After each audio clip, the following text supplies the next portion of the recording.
देखिए, writ petition civil 1864-2024 में Delhi high court में एक पिटीशन फाइल होता है और उस पिटीशन में यह कहा जाता है कि मेहरौली स्थित आशिक दरगाह है, उसको प्रोटेक्ट किया जाए, वो टूट रहा है, फूट रहा है, प्रोटेक्ट किया जाए। ऑनरेबल दिल्ली हाई कोर्ट ने इस पिटीशन को रिजेक्ट कर दिया, डिसमिस कर दिया और यह कहा कि ऐसे कोई भी पिटीशन को हम अलाउ नहीं करेंगे। उसी पिटीशन को जब चैलेंज किया गया सुप्रीम कोर्ट में तो 19 अगस्त 2025 के दिन ऑनरेबल जस्टिस बीवी नागारत्ना, ऑनरेबल जस्टिस महादेवन की बेंच ने ऑर्डर दिया कि एएसआई को और यूनियन ऑफ इंडिया को उस आशिक दरगाह जो है उसे प्रोटेक्ट करना चाहिए और कहीं ना कहीं यह भी आदेश दिया कि आगे का उनका जो भी कंजर्वेशन होगा, जो भी इनको रखने में खर्च आएगा, सब सरकार देगी। नहीं लगी थी जो इन्होंने भी खुलासा करा कि एक जो दरगाह है, देखो मैं सुप्रीम कोर्ट की चीज बताता हूँ कि सुप्रीम कोर्ट जब भी कभी जजमेंट देता है तो वो जो जजमेंट होता है उसके आधार पर आने वाला भविष्य के जजमेंट तय होते हैं कि ये जो जजमेंट हुआ है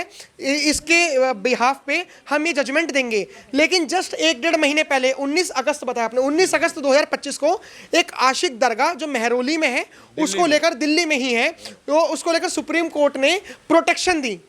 लेकिन जब भगवान विष्णु की बारी आई, जब भगवान की बारी आती है तब सुप्रीम कोर्ट के अलग अलग बयान होते हैं। इसीलिए शायद जो हिंदू की आस्था जो रखते हैं, सनातन धर्म की आस्था रखते हैं, उनके मन में कहीं ना कहीं ठेस पहुंचती है कि आखिर में हमारी बात कौन उठाए। और हमारी धरती है भाई, ये किनकी धरती? हिंदू स्थान है, नहीं सेक्युलर है। फिर फालतू का।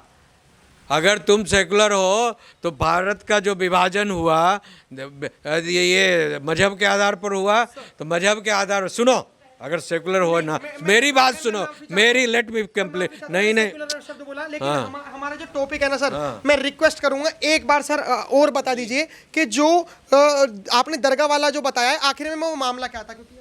देखिए, रिट पिटीशन सिविल 1864-2024 में दिल्ली हाई कोर्ट में एक पिटीशन फाइल होता है और उस पिटीशन में यह कहा जाता है कि मेहरौली स्थित आशिक दरगाह है, उसको प्रोटेक्ट किया जाए, वो टूट रहा है, फूट रहा है, प्रोटेक्ट किया जाए। ऑनरेबल दिल्ली हाई कोर्ट ने इस पिटीशन को रिजेक्ट कर दिया, डिसमिस कर दिया और यह कहा कि ऐसे कोई भी पिटीशन को हम अलाउ नहीं करेंगे। उसी पिटीशन को जब चैलेंज किया गया सुप्रीम कोर्ट में तो 19 अगस्त 2025 के दिन ऑनरेबल जस्टिस बीवी नागारत्ना, ऑनरेबल जस्टिस महादेवन की बेंच ने ऑर्डर दिया कि एएसआई को और यूनियन ऑफ इंडिया को उस आशिक दरगाह जो है उसे प्रोटेक्ट करना चाहिए और कहीं ना कहीं यह भी आदेश दिया कि आगे का उनका जो भी कंजर्वेशन होगा, जो भी इनको रखने में खर्च आएगा, सब सरकार देगी। तो यह मामला था और उसके बाद 19 अगस्त के बाद ये विष्णु मंदिर के लिए जो पिटीशन पड़ी थी, ये 19 अगस्त के बाद की डेट थी, ये सितंबर में आया था मैटर और ये सितंबर में इनका जो खजुराहो में मंदिर है उसको डिसमिस कर दिया गया, उनकी बात को नहीं माना गया। सेम